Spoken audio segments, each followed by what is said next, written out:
What's going on, everyone? Welcome to the podcast. Hope you're all doing well. This is the Cleveland Pulse Podcast, episode 37, on a Victory Monday in January 11th, 2020. And it's a Victory Monday in the playoffs, baby.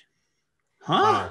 Who would Feels have thought? unreal. Who would have thought that we would be saying Victory Monday while in the playoffs? The Cleveland Browns beat the Pittsburgh Steelers 48-37 in a game that has so many storylines to it, so many things to talk about. I want to start by saying that it's completely on me that we didn't do a podcast episode last week for the preview, mainly because, and you can ask my parents, and me and you hung out on Friday, Jeff, with our buddy John. I did not want to talk about this game. I didn't want to Sunday. I agree. Yesterday was just, and it had nothing to do with, there wasn't anything to talk about. There was a lot to talk about, but it was kind of one of those things for me mentally where it was like, it's kind of like I was back playing football, I would, in certain games, I went to St. Ed's, we went to St. Ed's. So, big rivalry game against Ignatius, I would just kind of zero in, how LeBron, his big thing when the playoffs start, he does that. What is it? It's 0 dark 30, right? Something like that. Something to that effect. He didn't do it last year with the bubble. I don't think he's done it the past 2 years, but yeah, he just get off all his social media when the playoffs started. Yeah, and for me, yesterday, I keep saying Sunday. It's like it feels like already like a lifetime ago, but I did everything I could to possibly not tweet anything, not talk about this game because I just wanted to watch it. And that is by far the greatest football game win and just period that I have ever watched the Cleveland Browns play in. And there's so many things to talk about with this game and what it means for the Cleveland Browns moving forward. But Jeff, how are you doing? Dude, I don't even know. I can't even believe it didn't even seem like it was real.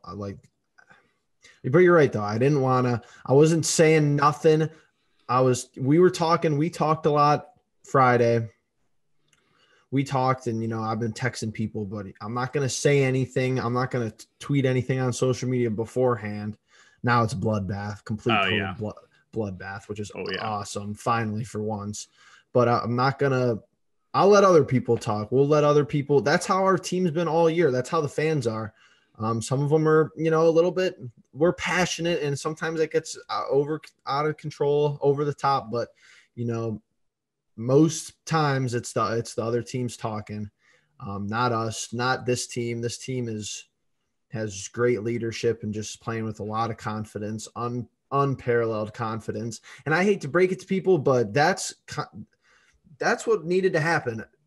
Nobody wanted to watch the Steelers play the Chiefs next week. Sorry. I mean, that would have been, I think that if you're going to have to put the best offense left against the Chiefs. And besides Buffalo and, the Ravens, Buffalo and us, I think that's a coin flip depending on the day. Buffalo is probably the most consistent. Baltimore probably has the best defense. Who you don't really know what you're going to get from us, but now we've done this before. It's not like we could run with Kansas City, and I'm not saying that being a homer. I'm saying that being a football fan. So it makes sense, but the pure madness, I didn't even know what was going on last night. It's just so insane. I mean, you can talk about the game itself, and I feel like that doesn't do what happened the entire week leading up to it justice. I mean, there's so many things to talk about. There's Kevin Stefanski, head coach, first time in the playoff as a head coach, doesn't get to coach with the team, does not get to travel with the team, does not get to coach, participate, can't do anything. Not allowed, COVID restrictions and all. You're missing two of your cornerbacks. First of all, your Pro Bowl cornerback, and Kevin Johnson, who is your slot / third string cornerback, going against a pretty good wide receiving core in Pittsburgh. And then you have left guard Joel Bitonio, first playoff appearance with the team. He's the longest tenured Browns player, does not get to play, gets COVID, is not allowed to play.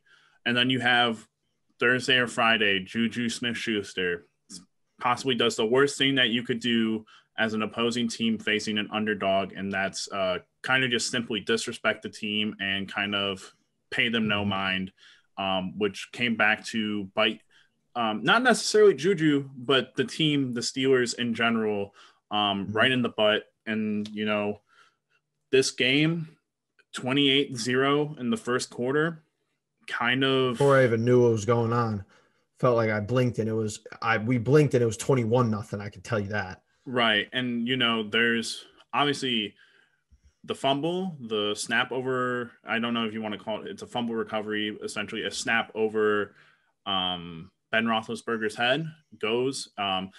Dude didn't go down on the ground to get the ball for some reason. Him and James Conner there. Myles Garrett kicks it into the end zone, which is almost. I'm so glad we got on that because we could have not.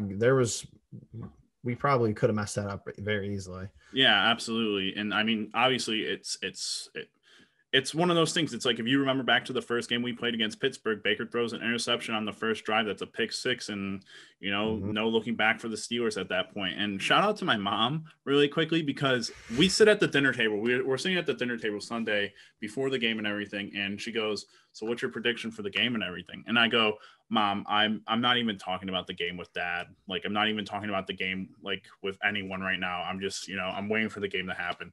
And she's like, "Oh, okay, like." That's fine. And then she's like, but my prediction is the Browns score first and they never look back.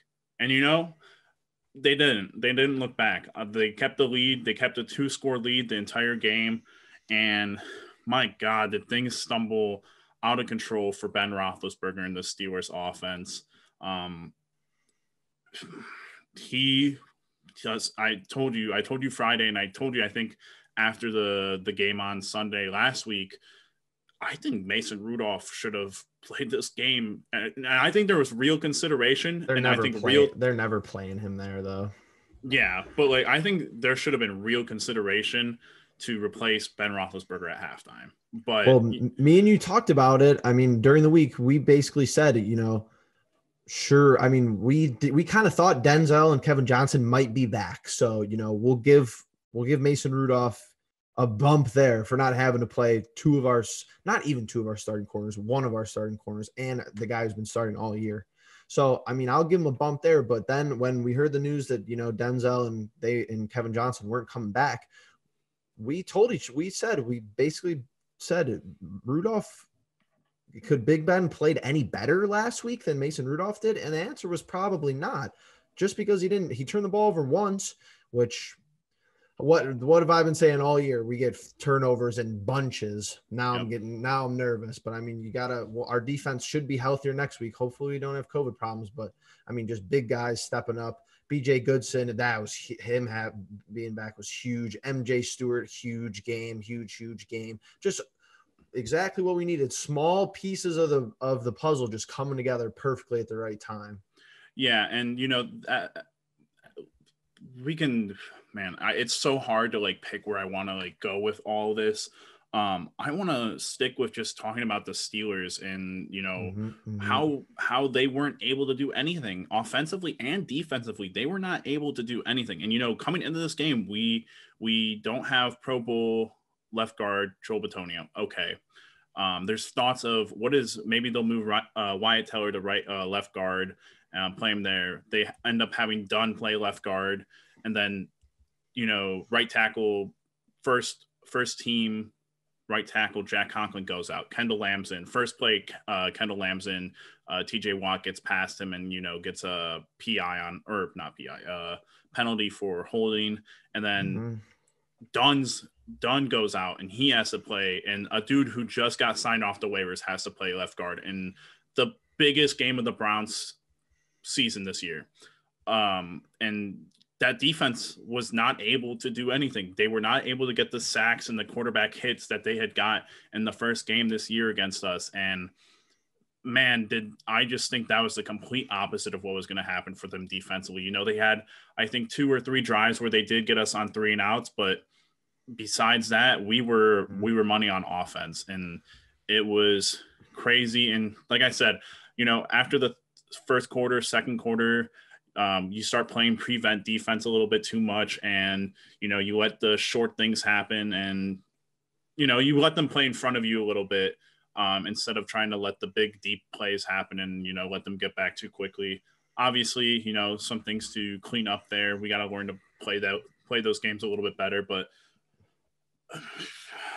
it's just crazy to think about everything. And this is just to finish up with the Steelers part of this. There is a lot of questions for the Pittsburgh Steelers moving into next year.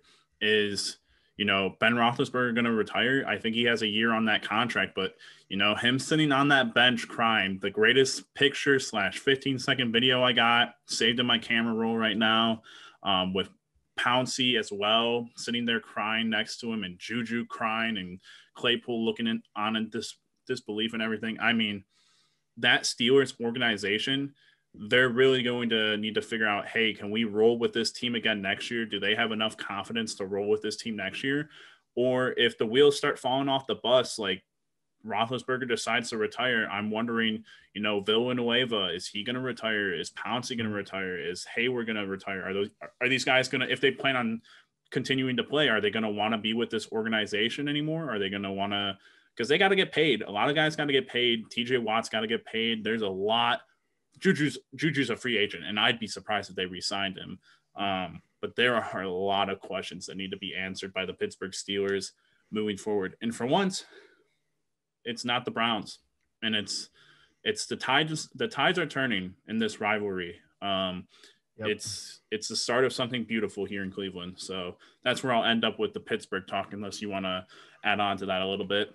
Right. No, it's all good points. I mean, Batonio, he's an unspoken leader from the team. You don't hear a lot from the guy, but he is the longest tenured Brown. He doesn't get to play. That's just bad luck right off the rip. Then no Stefanski, who we've relied on all year long to be that rock when we need him to be in the third and fourth quarter, especially in big leads like what we had.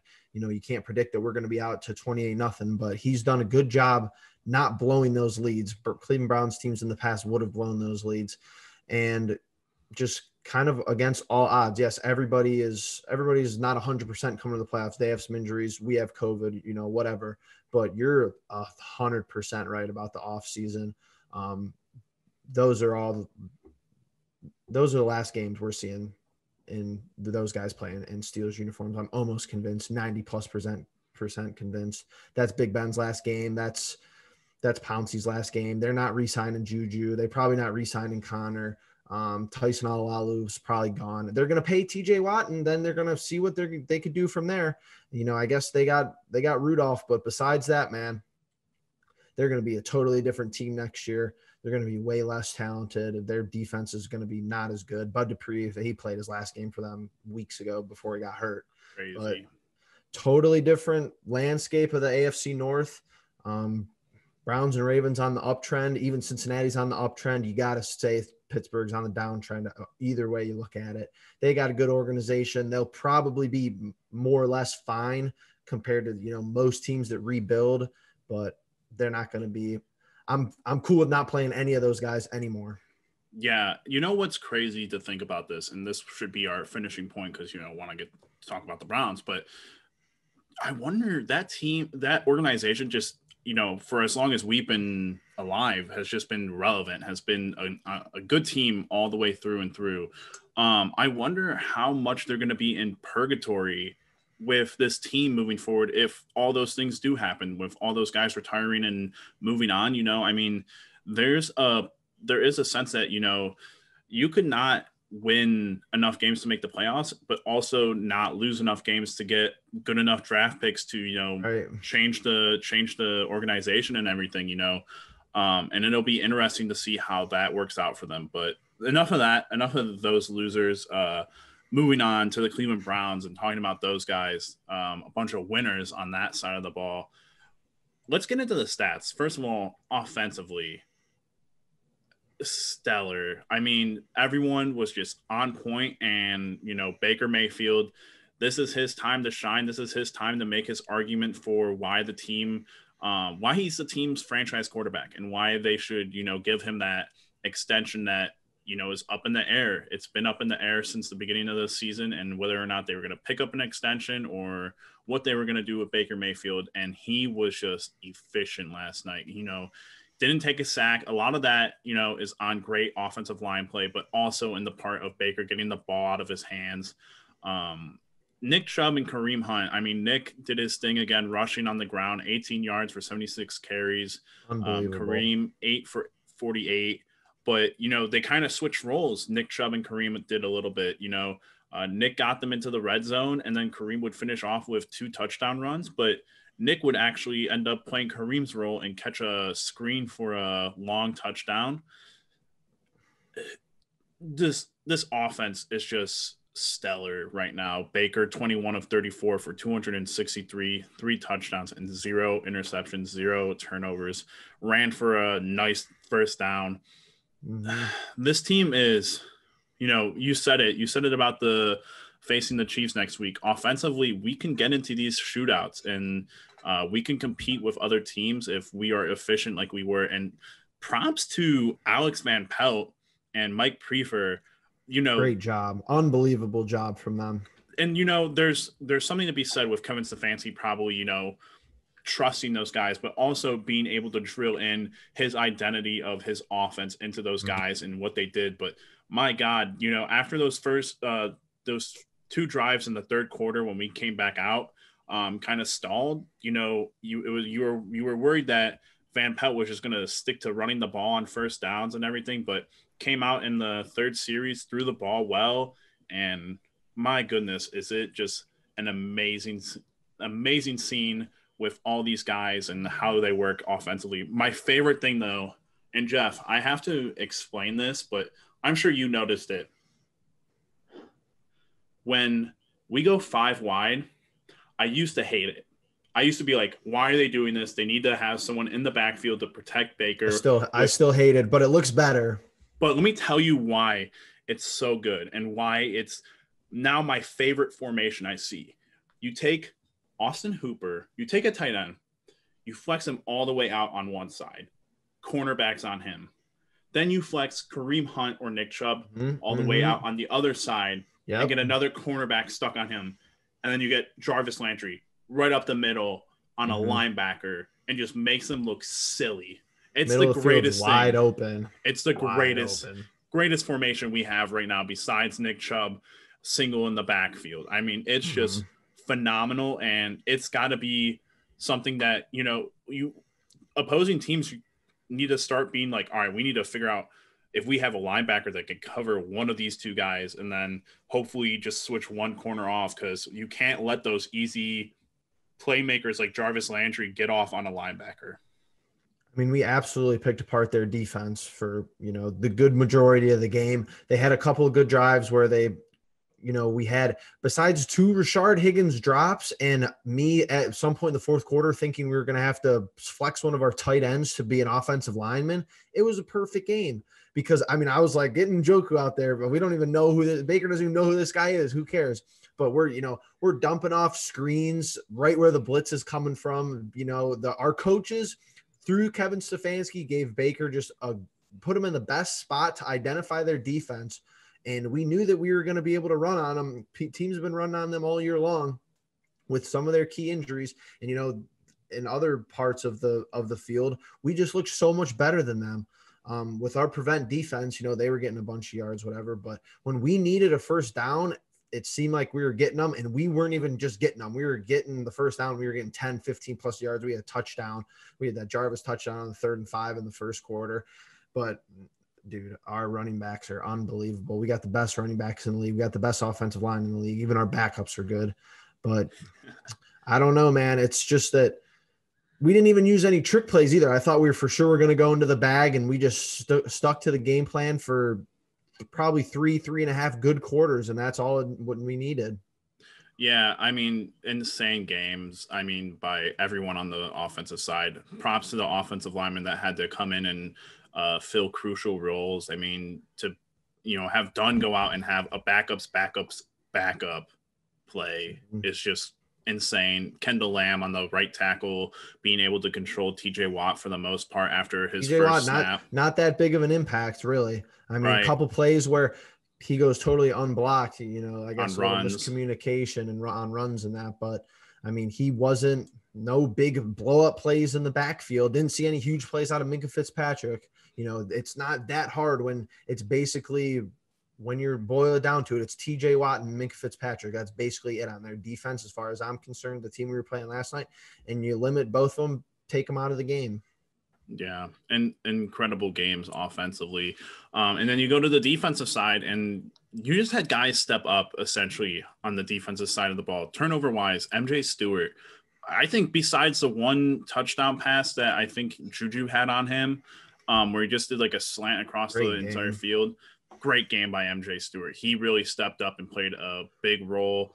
My dude, Sheldrick Redwine, got an interception. Taki. Is he going to be good, or is he the new Mac Wilson? Is he going to be bad next year, or is he going to be good? Listen, there's still something to be said about him not moving like an inch left or right when he was in that coverage. If you watch that play, he did his drop back and did not move left or right. He did not move. I don't think Ben saw him though. The line was screening him, and he just saw Ebron. He just saw his helmet. I don't even think he ever saw him there. Yeah, but for Taki to get up like he did and to catch that ball, high pointed and everything. Listen, we were catching balls. All those balls. Porter Gustin should not be diving. A guy that big should not be diving, making that play. That was sick. That was amazing. But yeah, just dudes stepping up.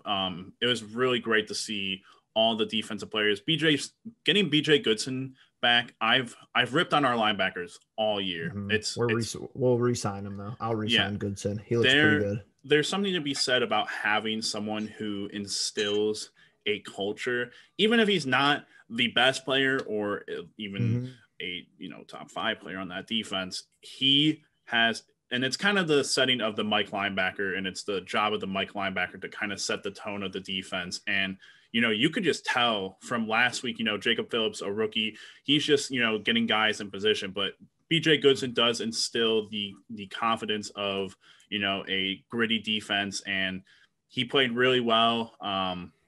A couple of times they showed the overhead cam, and he was standing like right on the ball, looking at our defense with his back to the Steelers huddle, and he was just pointing at everybody. That's what I like to see. But you're right. We need some leadership back there with people missing. Yeah, absolutely. And, it was just a phenomenal game, but it's, my thing that I wonder about is, the Steelers, were they a team to, before everything happened with, COVID and injuries and such, I think we were, by a lot of analysts, predicted to upset here. Everything happens then, and they become 10-point favorites and everything. I just wonder, they weren't that big of favorites, but yeah. But my thing that I was, we're moving on to Kansas City now. Is Kansas City defensively? Should we? Is it just going to be another shootout? I mean, they got a couple people. They're kind of like us. They got a couple people. Defense is not that good. Yeah, they kind of got. They're similar to us, where they kind of have, their studs in certain areas, and then after that, it's just play ball. But they get some turnovers. They're just like us. If they get some turnovers, their defense looks really good. Yeah, and they're a very beatable team. Oh yeah, they were definitely better last year. They're missing linemen. They're missing linemen too. They're missing Mitch Schwartz, probably their best lineman, probably one of the best guards in the league.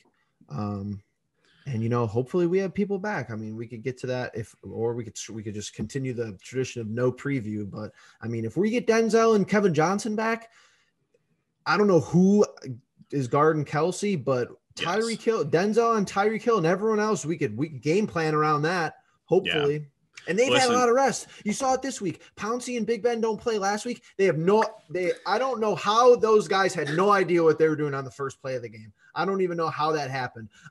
You can't 1,000% attribute it to not playing last week, but I'm going to put that in the equation because Big Ben, was he trying to snap it? Was he not trying to snap it? I don't even know. All right. Before we do move on though, from talking about this game in general though, can we talk about Mike Tomlin having the worst call of his career to not go for it on that 4th and 1? In what realm was he thinking he could not get that 4th and 1? Against Yes, our defense, you got to go exactly. 4 straight. You're going to convert on 4 straight times against our defense. Third and long looks like third and long against the Browns defense looks like 1st and 2, 1st and 5. Can't even get to 1st and 2, 1st and 5. 3rd and 10 is like, if I'm playing the Browns, I want to be 3rd and long all game long because it goes stupid.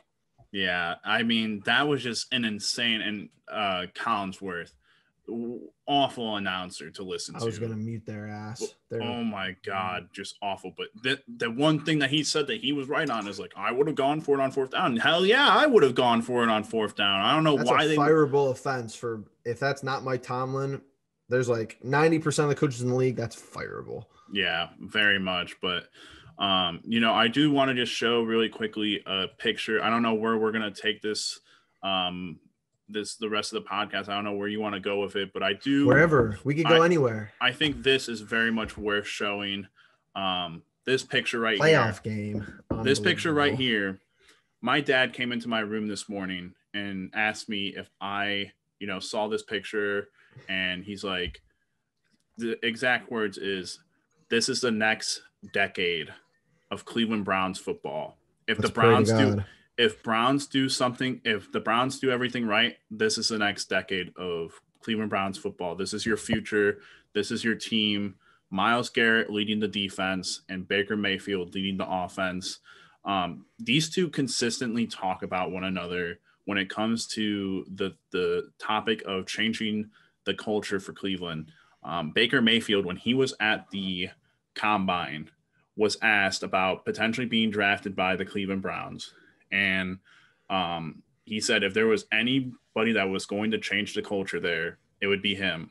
And 3 years after we drafted him, the man is in his first playoff game, wins his first playoff game, and is right there next to a potential defensive player of the year soon if he has a full season. And this is what we have to look forward to as Cleveland Browns fans. And I'm just, I can't believe it. I can't believe that the tides have turned this much, but it's just it's a phenomenal feeling. It's a phenomenal feeling. Just perfect. And what I like about this team, and there's no like, we don't win. There's no, we won because of insert player name. It's we won because we played better than the other team. You hear that all over the league. And I don't know if you saw the Titans and the Ravens game, but the post game, Lamar, runs off field, doesn't shake hands, but he comes back out for the interview, and whoever was interviewing him goes, this game was supposed to be you versus Derrick Henry. And he was like, no, this was the Titans and the Ravens. And I was like, that's probably the smartest thing I've ever heard him say, because that's true. The league loves making it this player against this player, Baker against Big Ben, whatever. But you don't really hear, it's usually Patrick Mahomes beat this team. Obviously their team's really good. Obviously they have Travis Kelce. Obviously they have Tyreek Hill. And this year with the Steelers, it's usually been Big Ben played good enough to beat this team. Obviously the Baker played extremely well, but it's not like you could say Baker won this game for us. No. Nick Chubb won this game for us. Kareem won this game for us. Jarvis won this game for us. It was everybody, and we just laid it on them. But you're right, man. It's kind of it's the momentum thing though. And it's the I don't know what it is, but Baker doesn't have to play, 10 out of 10 every game. We know that. Yeah.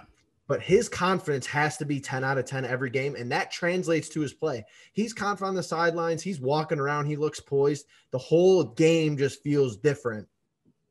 He just looks like he knows what he's doing. Same thing on the defensive side, started with Myles Garrett. But my favorite play of the game, and, I'm a Kareem lover, so my favorite play of the game is when his first touchdown, when it looked like he was stood up and he got in the end zone for 21-0. That's basically the whole season, because I was sitting there, and I think whoever was trying to tackle him thought that he was just going to go down, which is completely big stupid mistake. Because I don't even think anybody even came and tried to help wrap him up. Maybe one other guy, and he just kept going. He never stops going. Kareem Hunt is basically the embodiment of the whole squad, but there's a bunch of guys like that. Everybody on the team, you could say, is like that. Our lines like that. Our D lines like that. Our backups are like that. It's just, I feel like we're balanced all over the place, where you saw a team last night with, Big Ben throwing the ball 68 times. They did. I'm not going to feel bad for Big Ben because I would never feel bad for that guy. I don't feel bad for anybody, that's not us at this point. That might be toxic. I don't care. But throwing the ball 68 times, they thought they were so smart doing the organization and him a service in the short run, getting rid of Lev Bell. We don't need Lev Bell. We don't need Antonio Brown. And they are in a medium to long-term disservice because Big Ben has to throw the ball 68 times and lose against the Cleveland Browns, probably maybe his last game ever. And Lev Bell's on the Chiefs and Antonio Brown scoring touchdowns in the playoff for the Bucks because they couldn't work with those guys. They just developed egos over there. I'm so sick of it. Juju, another ego. Oh, it's dancing. What does his dance have to do with this play? Well, he's probably gone. He's got a big ego. Chase Claypool has played 16, 17 games. His ego's out the roof, losing, never heard of her. I mean, you could respect the Steelers a little bit when they were beating people's ass and they were humble about it. I mean, I wasn't as big of a fan back then, but I never heard Troy Polamalu run in his mouth that they were so good. James Harrison was probably running his mouth, but probably not though. He was just hitting people. Now you think of the old heads there dancing. What are they doing over there? I love it. Well, that's my point with some of those guys potentially retiring. If their ownership and GM's got to be like, what are we doing? We're dancing in the locker room. I'd be so upset. Right. I mean, Cam Hayward, Pouncey, Villanueva, Ben Roethlisberger, all those dudes. If one of them retires, and it's like, I just feel like it's a domino effect. Like all those guys start retiring, and it's because we lost to the Browns. That's the number one reason. But then it's also we have these idiots in our locker room who just losing to the Browns wasn't even the problem. It was a symptom. The symptom was losing to the Browns. The pre-existing thing was that we were 11-0 and thought that we were the best football team to ever play in the NFL. Wrong. Yeah, and that's COVID. They played 3 games in 12 days. It would have been different with fans. It would have been different with Bud Dupree. Yeah, we didn't have our head coach. I don't want to hear it. And I feel like, is it a service to talk about, the head coaching at that point? Like, what is Tomlin doing? What is Tomlin doing about that? He just doesn't have a whole lot to work with. Their running game, they have the worst running. No, but I'm talking about the locker room stuff. I'm talking about the dancing and all that stuff. It's like a matter of controlling egos. And I don't know the last player that all right, listen, Jeff, you have had your opinion on Odell Beckham Jr. yelling at fans and stuff, but that's in frustration of being bad. Like, at least it seems like up here he's like, I want to win. We weren't bad though. He was yelling at Pittsburgh fans. We were down 30. We still had a winning record. Not bad. Yeah, but Jeff, whoa. You've had some bad attitude with us having a winning record this whole season. Yeah, but I'm not on the sideline. The aura of the game isn't affected by the Cleveland Pulse podcast. When he's on the sideline tweaking with his socks, he has his shoes off. There's time on the clock. What are we doing? They're 11-0 and dancing in the locker room. You haven't done anything yet. You played a cupcake ass schedule and you lost to the Browns with no head coach. How bad of a coach was Freddie Kitchens? He couldn't even win. Imagine if Freddie Kitchens he couldn't even win nothing. And we're winning with Pfeiffer and Van Pelt. And shout out to Callie Brownson. She's done a great job all year long. We got the best tight end core in the league. Being able to move around and adjust big. We had an intern with a headset on last night. We had a guy probably unpaid. I mean, he definitely was paid, but I'm getting out of control. But he didn't even have our defense, or I don't even know who he was. He was our he was our 5th string offensive line coach at that point, and we were on offense, and his headset wasn't even down. His headset mic was up. Oh my Lord. But just going back to the point about the coaching, it's like you can tell with Kevin Stefanski and just this whole coaching staff, it's a testament that the win last night with the coaching staff and everything, that they and this team, they know they can't do stuff like that. And I hope it's got to continue to be that for the next decade. And obviously things will pick up a little bit more. People will be a little bit more talkative when, this kind of stuff happens, because when you're winning and you have success, it's just part of the complex. But it's right. when you take the step over like JuJu did and Claypool did, then that's when, as a fan base and, you know, as management and everything, like there needs to be a way to contact these players and just, you know, tell them in the, you know, in a calm way, like, listen, we know that you're enjoying this. We know that you're enjoying winning and everything. We enjoy winning too. Let's do it in a way that's respectable and that we can be proud of. Because when you're just egging teams on, dancing on their logos and stuff, what is the point? Like, what is the point of giving a team the added fire to beat you than disrespecting the team? And so, I mean, that's just 2021 though. That's 2020 and 2021. But I just don't understand how dense you could be. Like at the end of the day, you're an NFL football player. Why are you? It's all, and this is how modern sports is going. This is a totally different rant, and I'm glad there's nobody on the Browns like this. Really, I mean, kind of, you know, OBJ kind of, but I mean, even when OBJ tweets, he don't even say nothing about the Browns. He's go, oh, Juice, let's go, this and that. I never hear anything about the team anymore.